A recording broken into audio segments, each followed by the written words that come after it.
Doctor, సిటీలో fertility centres పుట్టగొడుగులాగా పెరుగుతూనే ఉన్నాయి.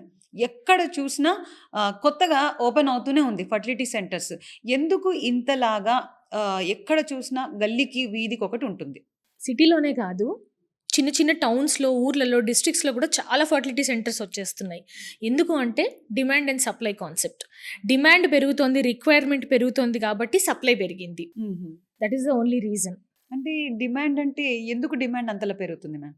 ఫర్టిలిటీ ఇష్యూస్ ఈ మధ్య కాలంలో చాలా పెరిగిపోయినాయి కృతిక. రీజన్స్ ఏంటి అంటే change in life style, change in thought process, change in the way we're pursuing things and change in the way we're living. ఒక 30 years బ్యాక్ వరకు ఇంత ఇన్ఫర్టిలిటీ ఇష్యూస్ ఉండేవి కాదు.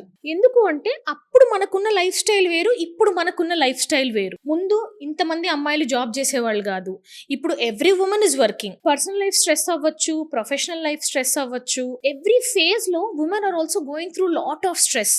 ఇప్పుడు టీనేజ్ లో ఉన్నప్పుడు అంతా ఏంటి, బాగా ర్యాంకులు కొట్టాలి, మంచి కాలేజ్లో సీట్ తెచ్చుకోవాలి, అందరినీ ఇంప్రెస్ చేయాలి, బాగా సంపాదించాలి, అమ్మ నాన్నని బాగా చూసుకోవాలి, ఇది ఒక తపన.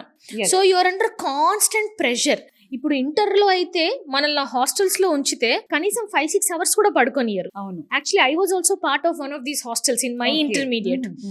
మీరు ఇక్కడ కింద కనిపిస్తున్న లింక్ క్లిక్ చేస్తే మీరు పూర్తి పాడ్కాస్ట్ ని మా ఛానల్లో చూడొచ్చు.